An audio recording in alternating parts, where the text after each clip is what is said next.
Hello students, इस session में हम लोग आज यानी 2 फरवरी को बिहार बोर्ड की जो फिजिक्स की एग्ज़ाम हुई है उसके ऑब्जेक्टिव क्वेश्चन को हम लोग डिस्कस करेंगे।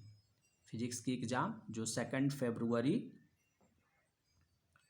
2022 को कंडक्ट की गई है फर्स्ट सिटिंग में, आप देख रहे हैं यहाँ पर 2022 उसी का क्वेश्चन पेपर है। हमने एक क्वेश्चन पेपर सेलेक्ट किया है और ये इस क्वेश्चन पेपर का बुकलेट कोड जो है वो जे है। कौन सा कोड है? जे है। अगर हम इसके क्वेश्चनों को देखें तो इसमें 3 वैरायटीज़ के प्रश्न हैं।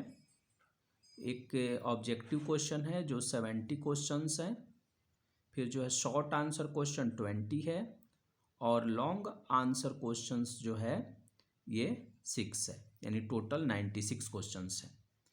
फुल मार्क्स आप देख रहे होंगे कि फुल मार्क्स 70 है, इसलिए कि 30 मार्क्स का प्रैक्टिकल एग्ज़ाम कंडक्ट की जाती है और टोटल पेजेज इसमें 32 है।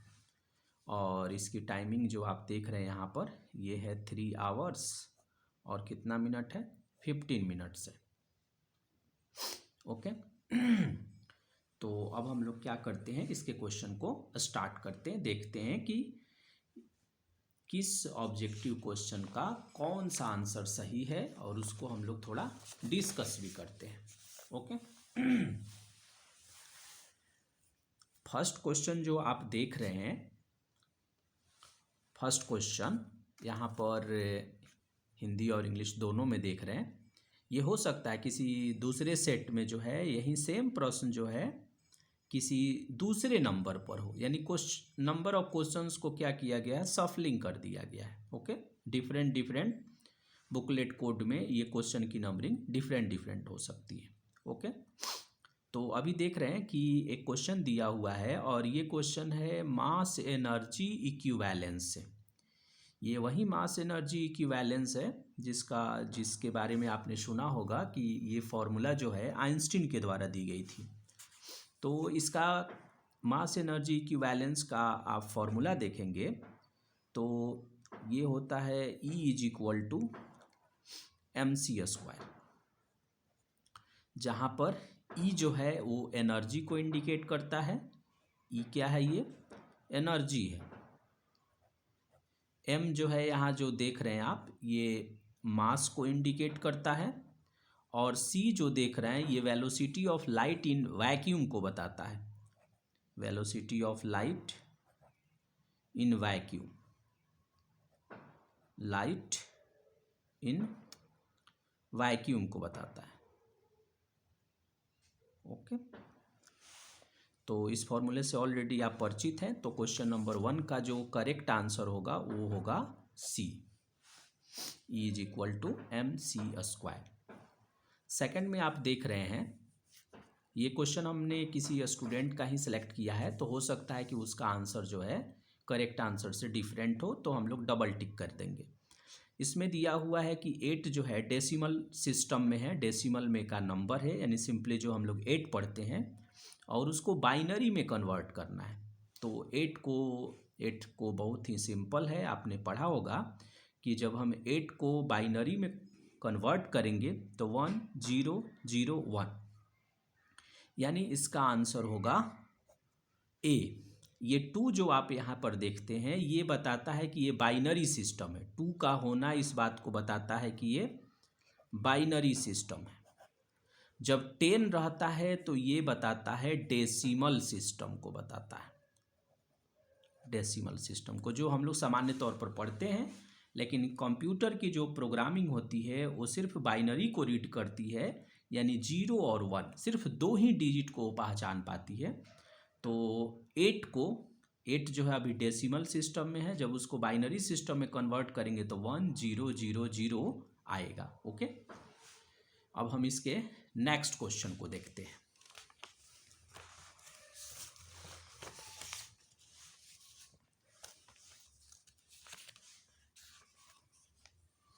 हाँ हेलो स्टूडेंट्स, अभी हम लोग क्वेश्चन नंबर 3 को देख रहे हैं। यहाँ पर दिया हुआ है कि नंद गेट का सिंबल कौन है।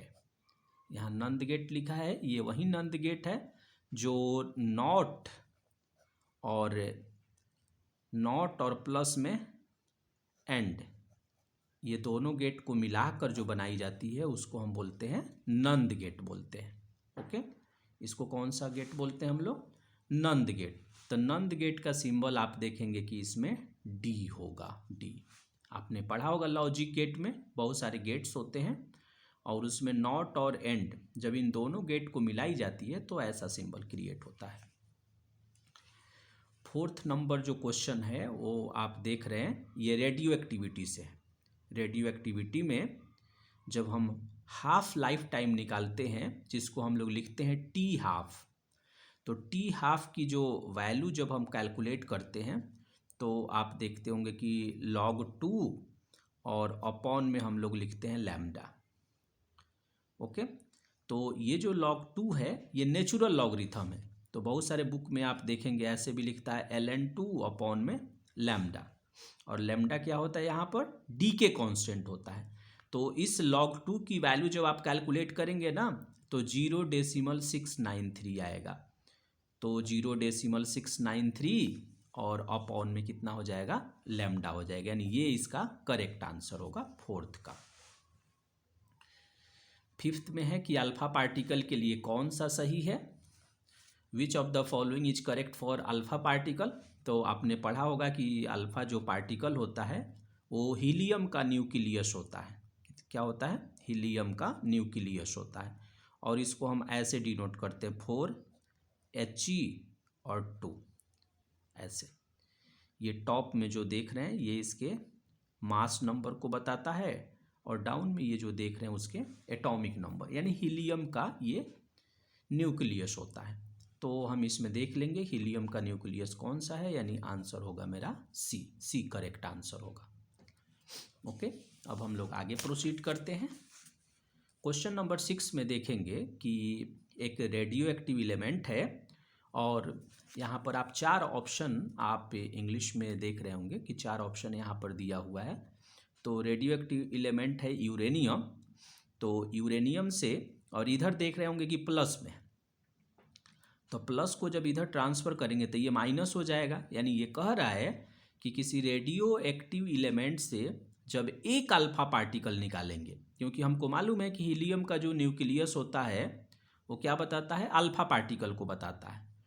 तो आप देखेंगे इसे, तो यूरेनियम है यहाँ पर 238 है, और यहाँ यू हो गया और ये हो गया 92। तो इसमें से जब हम एक अल्फा पार्टिकल निकालते हैं तो इसके जो मास नंबर है उसके मास नंबर में 4 यूनिट, यानी 238 है, तो 238 में से 4 यूनिट कम करिए, यानी 234 होगा, और इसका जो एटॉमिक नंबर है उसमें से 2 यूनिट की कमी होती है, तो 92, और 92 था और 2 यूनिट कम होगा तो ये 90 हो जाएगा, और 90 पर आप देखेंगे कि थोरियम आता है, थोरियम ये। तो अब आपको देखना है कि इसमें कौन सा आंसर करेक्ट है, तो इसमें आप देखेंगे कि ये आंसर होगा बी। और यही जो अल्फ़ा है ना, तो अल्फ़ा जो है हीलियम का न्यूक्लियस होता है, तो ये माइनस में है तो उधर ट्रांसफ़र कर देंगे तो प्लस हो जाएगा। और आप जानते हैं कि अल्फ़ा जो पार्टिकल होता है ये हीलियम का न्यूक्लियस होता है, तो इसे हम ऐसे डिनोट करते हैं। ओके, तो इसका करेक्ट आंसर हो जाएगा 6 का बी। यहाँ पर है 7th में जो आप देख रहे हैं, तो ये बायोट सावर्ट लॉ है, ये बायोट सावर्ट लॉ है। ये जो मैग्नेटिक फील्ड में जो आप पढ़ते हैं, तो मैग्नेटिक फील्ड में जो है बायोट सावर्ट लॉ आता है, तो बायोट सावर्ट लॉ में देखेंगे कि छोटा सा, यानी डी बी देख रहे हैं, यानी very very small magnetic field के लिए ये फॉर्मूला आप डिराइव करते हैं, mu naught upon 4 pi capital I D L vector cross, और यहाँ पर आर यूनिट वेक्टर और अपॉन में आर स्क्वायर। ये फॉर्मूला आपने डिराइव किया होगा। ये वही म्यू नॉट है जिसको हम परमिबिलिटी ऑफ फ्री स्पेस बोलते हैं। ओके, और भी सारे जो सिंबल्स हैं वो सबके अपने यूजुअल मीनिंग्स है, जिसे आप जैसे समझते हैं वही है, यानी इसका आंसर होगा 7th का ए। 8th में देख रहे होंगे कि अर्थ के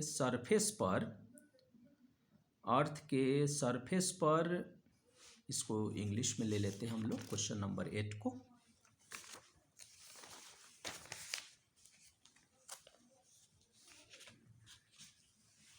कह रहा है कि अर्थ के सरफेस पर मैग्नेटिक फील्ड की वैल्यू कितना होता है। तो मैग्नेटिक फील्ड की जो वैल्यू होती है उसका ऑर्डर जो है वो 10⁻⁵ टेस्ला होता है।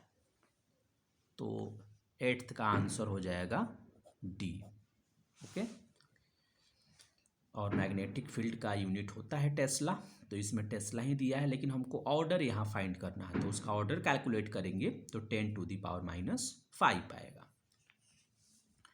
9th नंबर क्वेश्चन में आप देख रहे होंगे कि इलेक्ट्रोमैग्नेटिक के मोमेंट बताना है। इलेक्ट्रोमैग्नेटिक मोमेंट किस में? करंट कैरिंग क्वाइल में, यानी कोई क्वाइल है उसमें करंट पास हो रही है, उस कंडीशन में इलेक्ट्रोमैग्नेटिक मोमेंट क्या होगा। ओके, तो क्वेश्चन नंबर 9 जो आप देख रहे हैं, तो इलेक्ट्रोमैग्नेटिक मोमेंट निकालने के लिए फॉर्मूला आप डिराइव करते होंगे, तो आप देखते होंगे कि ये फॉर्मूला आप ऑब्टेन करते हैं। एन जो है नंबर ऑफ क्वाइल से कनेक्टेड होता है, कैपिटल एन। आई जो है ये इलेक्ट्रिक करंट होता है, और ए जो यहाँ पर देख रहे हैं ये वेक्टर एरिया होता है। क्या होता है ये? Vector area. तो M is equal to NIA। M यहाँ पर इलेक्ट्रोमैग्नेटिक मोमेंट है, तो ये वेक्टर क्वांटिटी है, तो इस पे वेक्टर का साइन दिया हुआ है। और ए जो देख रहे हैं ये वेक्टर एरिया होता है, ये भी एरिया है लेकिन वेक्टर फॉर्म में होता है, तो इसके ऊपर भी लिखा हुआ है, बाकी दो स्केलर है तो बाहर है। M is equal to NIA। यहाँ है गैल्वेनोमीटर, जिसको हम लोग इलेक्ट्रिक करंट में यूज करते हैं। तो यहाँ है कि which of the following is correct for galvanometer constant, यानी गैल्वेनोमीटर कांस्टेंट के लिए कौन सा फॉर्मूला हम यूज करते हैं। तो ये जो फॉर्मूला है C/NAB, जहाँ सिंबल के क्या है, सभी यूजुअल मीनिंग है, यानी आप जैसे समझ रहे थे कि C का मीनिंग क्या है, A का मीनिंग क्या है, B का मीनिंग है, सभी यूजुअल मीनिंग है। तो गैल्वेनोमीटर कांस्टेंट यानी इलेक्ट्रिक करंट में जो गैल्वेनोमीटर होता है उस कांस्टेंट की वैल्यू C/NAB के इक्वल होती है। क्वेश्चन नंबर 11 में आप देखेंगे कि resistance of ideal ammeter, resistance of ideal ammeter, यानी कोई अगर आइडियल एमीटर है, आइडियल एमीटर, तो आइडियल अगर है वो, तो निश्चित रूप से उसका जो रेसिस्टेंस होता है वो नील होता है, मतलब कि जीरो होता है, नहीं होता है उसमें। अगर रेसिस्टेंस हो जाएगा तो फिर वो आइडियल नहीं कहलाएगा। यहाँ पर है क्वेश्चन नंबर 12 में मैग्नेटिक फ्लक्स देख रहे हैं, तो मैग्नेटिक फ्लक्स का SI यूनिट पूछा है यहाँ पर। तो मैग्नेटिक फ्लक्स का SI यूनिट जो है वो वेबर होता है, वेबर को ही हम वोल्ट सेकंड भी कहते हैं। और मैग्नेटिक फ्लक्स का CGS यूनिट जो है आप पढ़ते होंगे कि मैक्सवेल होता है। तो हमसे क्या पूछा है? SI unit. मैग्नेटिक फ्लक्स का SI यूनिट क्या होगा? तो वेबर होगा, और उसी वेबर को डेराइव्ड फॉर्म में हम लोग वोल्ट सेकंड भी कहते हैं, और इसका CGS यूनिट क्या होता है? मैक्सवेल। फिर यहाँ पर क्वेश्चन नंबर 13 में आप देख रहे हैं कि लेंज का जो रूल है, यानी लेंज का जो लॉ है, वो कौन से कंजर्वेशन को फॉलो करता है। तो ये बहुत ही फेमस है, ये बहुत सारे कॉम्पिटिटिव एग्जाम में भी पूछी गई है कि लेंज का जो नियम है ये संवेग संरक्षण के सिद्धांत को फॉलो करता है, यानी principle of conservation of momentum को फॉलो करता है। तो 13 का आंसर हो जाएगा बी। अब हम लोग नेक्स्ट प्रोसीड करते हैं।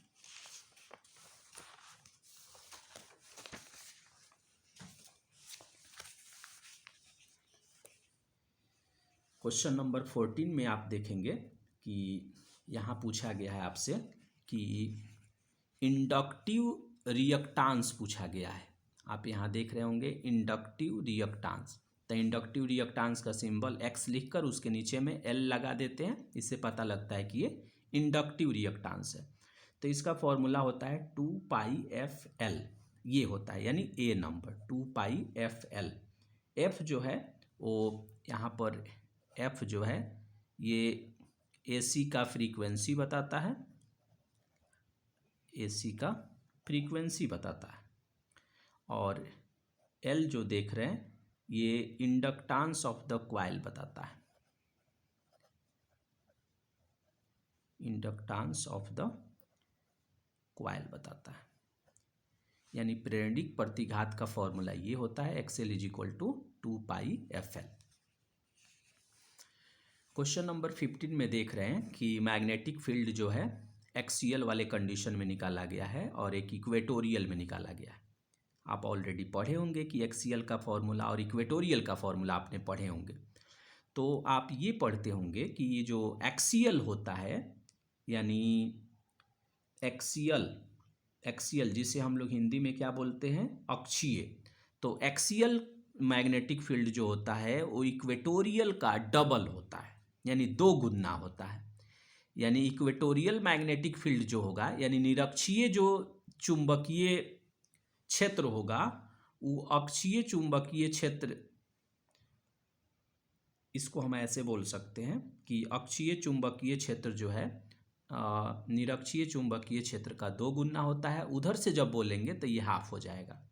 ओके, अगर हम ये बोलें कि इक्वेटोरियल मैग्नेटिक फील्ड जो होता है वो एक्सियल का क्या होता है, हाफ होता है। ओके, तो ये हो जाएगा आपका करेक्ट आंसर। अब अगर हम क्वेश्चन नंबर 16 को देखें तो इंग्लिश में इसे ले लेते हैं क्वेश्चन को। एक्सप्रेशन देखना है हमको किसके लिए, टाइम पीरियड के लिए। तो एक्सप्रेशन जब हम टाइम पीरियड के लिए देखेंगे यहाँ पर, तो किसके लिए देखना है, आपको देखना है ऑसिलेटिंग मैग्नेट के लिए देखना है। और कौन से फील्ड में देखना है, यूनिफॉर्म मैग्नेटिक फील्ड में देखना है। तो यूनिफॉर्म मैग्नेटिक फील्ड में जब आप देखेंगे तो इसकी वैल्यू जो होती है ये इसके इक्वल होती है, यानी b 2π√I, और यहाँ पर है MBH। आपको यहाँ ध्यान रखना चाहिए कि I जो है ये मोमेंट ऑफ इनर्शिया होता है। यहाँ पर I जो है इलेक्ट्रिक करंट को नहीं इंडिकेट करता है, और M जो देख रहे हैं M ये मैग्नेटिक मोमेंट होता है। M क्या है, मैग्नेटिक मोमेंट है। और BH जो देख रहे हैं ये हॉरिजॉन्टल मैग्नेटिक फील्ड इसको हम कहेंगे, अर्थ का हॉरिजॉन्टल मैग्नेटिक फील्ड। तो ये फॉर्मूला इसका होता है। ओके, अब अगर हम क्वेश्चन नंबर 17 को देखें तो आप देखेंगे कि यहाँ लिखा हुआ है कि which of the following relation is correct for earth magnetic field. Okay, earth के मैग्नेटिक फील्ड का हॉरिजॉन्टल कंपोनेंट को किससे लिखा है, BH से, और मैग्नेटिक नीडल का जो फ्रीक्वेंसी है उसको N से लिखा है। तो मैग्नेटिक नीडल का जो फ्रीक्वेंसी होता है उसका जो स्क्वायर होता है वो अर्थ के हॉरिजॉन्टल मैग्नेटिक फील्ड के डायरेक्टली प्रोपोर्शनल होता है, यानी इसका आंसर होगा ए N² डायरेक्टली प्रोपोर्शनल BH हो जाएगा। 18 में आप देख रहे हैं कि क्वेश्चन नंबर 18 में पूछा गया है कि इसमें से कौन सा टेंजेंट ला है, लेकिन टेंजेंट ला किसके लिए, मैग्नेटिक फील्ड के लिए। तो इसमें आप देखेंगे कि टेंजेंट ला जब हम वहाँ से tan थीटा निकालते हैं तो tan थीटा की वैल्यू देखते होंगे कि B/BH होता है। ओके, तो जब इसको हम क्रॉस मल्टीप्लाई करेंगे तो B की जब वैल्यू यहाँ से कैलकुलेट करेंगे तो कितना हो जाएगा, BH और इनटू में हो जाएगा tan थीटा। H लगाने का पर्पस होता है यहाँ पर हॉरिजॉन्टल मैग्नेटिक फील्ड को बताता है, इसलिए ना, क्योंकि अर्थ में वर्टिकल मैग्नेटिक फील्ड भी आता है। तो ये है क्वेश्चन नंबर 18 का करेक्ट आंसर हो जाएगा A हो जाएगा। ओके, अब हम लोग नेक्स्ट क्वेश्चन को देखते हैं।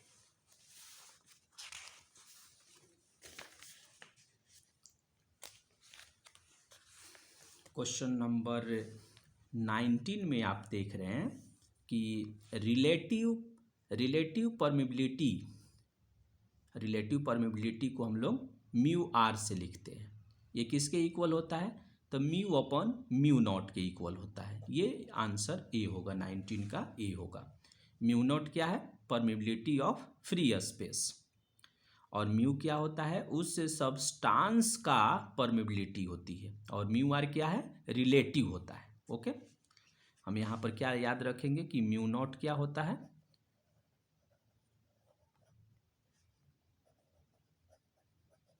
परमिबिलिटी ऑफ फ्री स्पेस या इसी को हम लोग वैक्यूम भी कहते हैं। तो हो जाएगा इसका आंसर ये।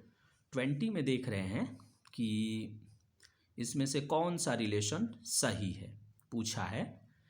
इसमें दो सिंबल है, जो एक आप देख रहे होंगे BH है, तो ये हॉरिजॉन्टल मैग्नेटिक फील्ड है, हॉरिजॉन्टल मैग्नेटिक फील्ड है। और एक B भी यूज किया है, तो ये है वर्टिकल मैग्नेटिक फील्ड।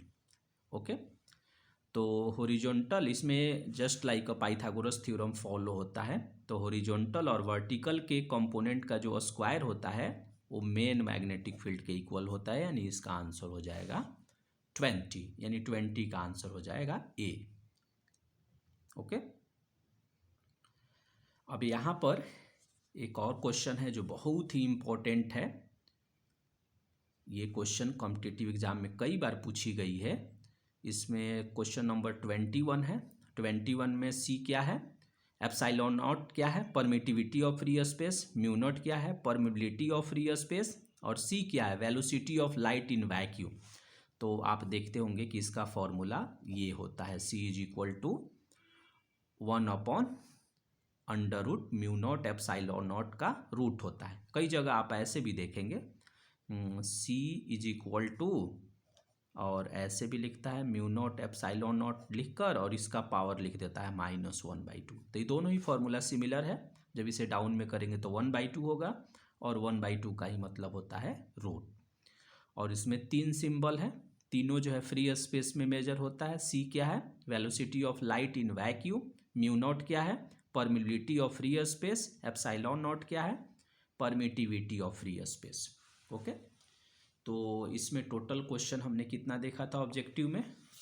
इसमें देखेंगे तो टोटल क्वेश्चन था 70। ओके, तो 70 क्वेश्चंस में से हमने क्या किया? 20 क्वेश्चन को अभी हमने डिस्कस किया। अब हम नेक्स्ट सेक्शन में और भी जो इसके बचे हुए ऑब्जेक्टिव क्वेश्चंस हैं उससे हम लोग डिस्कस करेंगे। Okay, thank you.